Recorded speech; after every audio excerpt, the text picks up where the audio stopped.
वक्त से दिन और रात, वक्त से कल और आज, वक्त की हर शय गुलाम, वक्त का हर शय पे राज।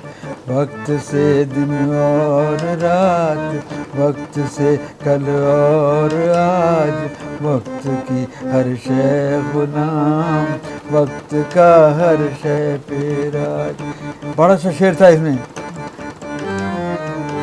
आदमी को चाहिए वक्त से डर कर रहे, आदमी को चाहिए वक्त से डर कर रहे। कौन जाने किस घड़ी वक्त का बदले मिजाज, वक्त का बदले मिजाज। वक्त से दिन और तो आज हम बताते हैं आपको बी आर चोपड़ा साहब की नाराज़गी के बारे में जो उन्होंने रफ़ी साहब के बारे में जाहिर की थी। आखिर बी आर चोपड़ा साहब इतना ज़्यादा नाराज़ क्यों हो गए थे कि उन्होंने कह दिया कि हम एक दूसरा रफ़ी खड़ा कर देंगे। मामला क्या था जिसकी वजह से बी आर चोपड़ा साहब रफ़ी साहब से इतना नाराज़ हो गए कि उन्होंने एक वक्त आ गया कि उन्होंने रफ़ी साहब के साथ गाना रिकॉर्ड करने से मना कर दिया था। यानी कि उन्होंने एक तरह से रफ़ी साहब को अपने बैनर में बैन कर दिया था। और ये आप सोच सकते हैं कि जब नया दौर जैसी फिल्म में रफ़ी साहब के गाने सुपर डुपर हिट हुए, उसके बाद भी बी आर चोपड़ा साहब ने रफ़ी साहब को कह दिया था कि मुझे तुम्हारी ज़रूरत नहीं है, मैं दूसरा रफ़ी खड़ा कर दूंगा। वो बात अलग है कि दूसरा रफ़ी तो आज तक कोई खड़ा ही नहीं हो पाया। और इस बात को बी आर चोपड़ा साहब ने भी बाद में माना। उन्होंने भी कहा कि भाई उनसे गलती हो गई थी, दूसरा रफ़ी कोई नहीं हो सकता। तो मामला क्या था हम आपको बताएंगे, लेकिन उससे पहले जो म्यूज़िक डायरेक्टर थे रवि साहब ने उस एक किस्से को एक्सप्लेन किया कि जिसकी वजह से वापस बी आर चोपड़ा साहब को झुकना पड़ा था रफ़ी साहब के सामने, और उनको रफ़ी साहब की आवाज़ लेनी पड़ी थी अपनी फिल्म में गाना गवाने के लिए। चलिए वो किस्सा हम आपको आगे सुनाते हैं, लेकिन आपको थोड़ा सा बताते चलते हैं कि बी आर चोपड़ा साहब जो है वो क्यों नाराज़ हो गए थे मोहम्मद रफ़ी साहब से। क्योंकि जब नए दौर के गाने सुपर डुपर हिट हो गए, उस वक्त बी आर चोपड़ा साहब ने एक शर्त रख दी रफ़ी साहब के सामने कि अब तुम जो सिर्फ बी आर चोपड़ा फिल्म्स के लिए ही गाने गाओगे। एक एग्रीमेंट उन्होंने बनाया जिसमें उनको बोला ये साइन कर दीजिए।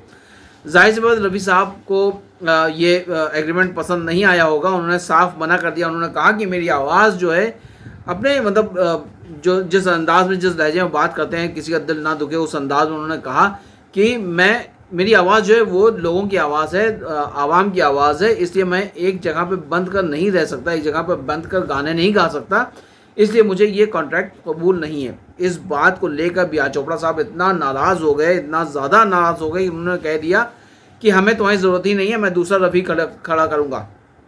और यही वजह रही कि बहुत सारी फिल्मों में रफ़ी साहब ने बी आर चोपड़ा साहब की फिल्मों में गाने नहीं गाए। उनकी जगह पर महेंद्र कपूर साहब गाने गाया करते थे बी आर चोपड़ा फिल्म्स में।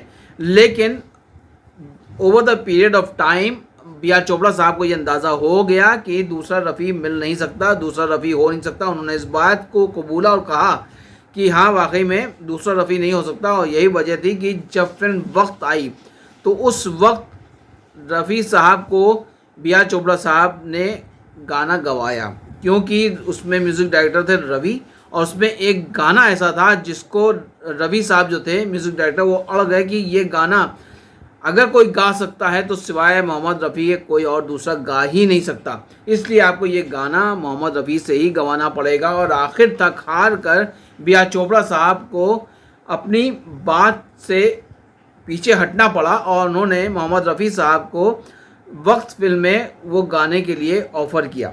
और रफ़ी साहब क्योंकि वो हमेशा से ही ग्रेट इंसान थे, ना कोई ईगो था, ना किसी से कोई जलन हसद थी, रफ़ी साहब जो है वो तैयार हो गए उस गाने को गाने के लिए। और वो गाना जो है वो अपने में ही एक तारीख़ बन चुका है। अब आगे हम आपको जो हुआ था उसके बारे में जो म्यूज़िक डायरेक्टर रवि साहब हैं उनके पास ले चलते हैं। वो आपको पूरा किस्सा बताएंगे और किस तरह से उन्होंने वो गाना रिकॉर्ड किया। आपको परेशानी हुई थी जब झगड़ा हो गया था रफ़ी जी का और लता जी का, तो आपको कोई प्रॉब्लम हुई? जाहिर सी बात है गाने मेरे साथ कोई प्रॉब्लम, क्योंकि मेरे गाने थे वो अक्सर ऐसा होता था कि वो डुएट ऐसा कोई निकला नहीं जो, लेकिन जो आए थे वो रफ़ी साहब ने लता के झगड़े के दरमियान नहीं, वैसे क्या है क्योंकि उस दरमियान ये भी हुआ था कि बी आर चोपड़ा के यहाँ महेंद्र कपूर साहब गाते थे, अच्छा, तो वहाँ का डुएट निकले तो कोई प्रॉब्लम वाली बात नहीं थी। सलमा आगा थी, सलमा आगा ने निकाह में डुएट गाया महेंद्र कपूर के साथ। महेंद्र कपूर मतलब रफ़ी साहब बी आर चोपड़ा के बी आर फिल्म में गाते नहीं थे। एक टाइम ऐसा आया था कि वो उन्होंने गाना बंद कर दिया था उनको, लेकिन मैं उनको वक्त में लेकर आया नहीं, रफ़ी साहब को। मैंने कहा ये गाना तो मैं रिकॉर्ड ही नहीं करूँगा अगर आप नहीं गाएंगे। तो बोले ठीक है मैं आता हूँ। तो उन्होंने वक्त से दिन और रात, वक्त से कल और आज, वक्त की हर वो शब। गाना बहुत अच्छा था, आप थोड़ा सा गुनगुना दें, लोग नॉस्टैल्जिक हो जाएंगे, लोगों को याद आ जाएगा सब कुछ। मैं एक्चुअली मैं गा नहीं पा रहा हूँ, लेकिन ठीक है हल्का सा रिदम के साथ।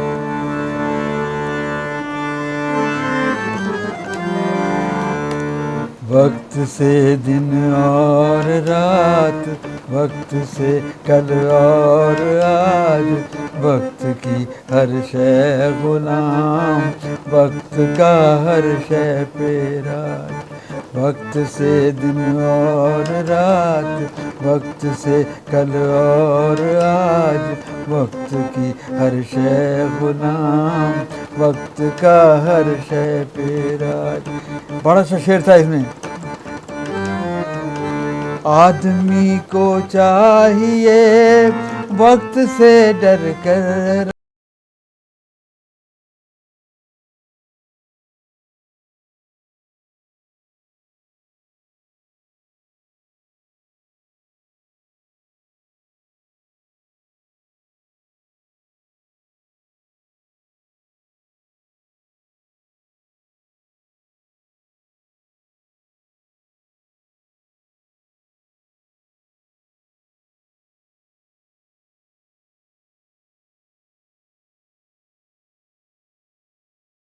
इसका एक इंसिडेंट इतना बढ़िया है कि गाने को उसने 4 चांद लगा दिए। ये पिक्चर जब रिलीज़ हुई तो चोपड़ा साहब ने कहा कि आप सबको जाना है नैरोबी, रिलीज़ है वहाँ पिक्चर, वक्त ठीक है। जब नैरोबी गए हम 10 दिन में ठहरे। 10 दिन के बाद चोपड़ा साहब का फ़ोन आया कि मैं लंदन आ गया हूँ, लंदन में भी रिलीज़ है और इसका प्रीमियर लंदन में करेंगे, आप सब लोग लंदन आ जाओ। हम नैरोबी से लंदन चले गए। लंदन गए तो वहाँ डिस्ट्रीब्यूटर जो लंदन के थे उनसे डिस्कशन हो रहा था, और डिस्कशन में करते करते वो डिस्ट्रीब्यूटर कहने के मुझे बोले, रवि साहब आपका पिक्चर हिट है, आपकी पिक्चर गाने हिट हैं, लेकिन हम भी बड़ी मेहनत कर रहे हैं यहाँ। मैंने कहा क्या मेहनत कर रहे हैं? बोले आइए हमारे साथ। तो उन्होंने दिखाया मुझे, देखिए ये रेस्टोरेंट में बैनर वैनर लगे, बोर्ड जहाँ पब्लिसिटी की हुई थी, तो पब्लिसिटी में सब बैनर दिखाते दिखाते पहुँचे सिनेमा जहाँ था, सिनेमा बड़ी पब्लिसिटी, बड़े बैनर, बड़ी डेकोरेशन, बोले यहाँ रिलीज़ है अपनी पिक्चर और देखिए क्या हमने डेकोरेशन किया। तो मैंने ऐसे ही उठा कर निगाह देखा तो सामने को दूसरा थिएटर था एक, वहाँ आदमी लगी थी। तो मैंने कहा ये आप एक साथ रिलीज़ कर रहे हैं, आदमी दिलीप कुमार साहब हैं उसमें तो हीरो। तो मैंने कहा दिलीप कुमार साहब की पिक्चर के सामने आप लगाएंगे तो क्राउड तो उधर जाएगा ज़्यादा। बोले नहीं साहब हमारी पिक्चर हिट है, देखिए आपको हिट, आप पिक्चर लेके आए हैं हमारे साथ और हम डरते नहीं हैं, ऐसे हम कोई डर नहीं है आदमी पिक्चर से। मैंने कहा क्यों? बोले इधर आइए। मुझे लेकर गए एक साइड में और उन्होंने सिनेमा पर एक बहुत बड़ा बैनर था, उसके ऊपर एक शेर लिखा हुआ था। तो शेर जो बड़े पढ़िए, मैं पढ़ के मुझे इतनी हंसी आई, उसमें लिखा था आदमी को चाहिए वक्त से डर कर रहे। मुझे हंसना, तो मैंने कहा ये कैसे दिमाग में है? बोले हमारे दिमाग में कुछ नहीं, आपका गाना है ये, आदमी को चाहिए वक्त से डर कर। तो हम कौन डर रहे हैं अब आदमी पिक्चर से? तो बड़ी अजीब थी, बड़े बड़े किस्से।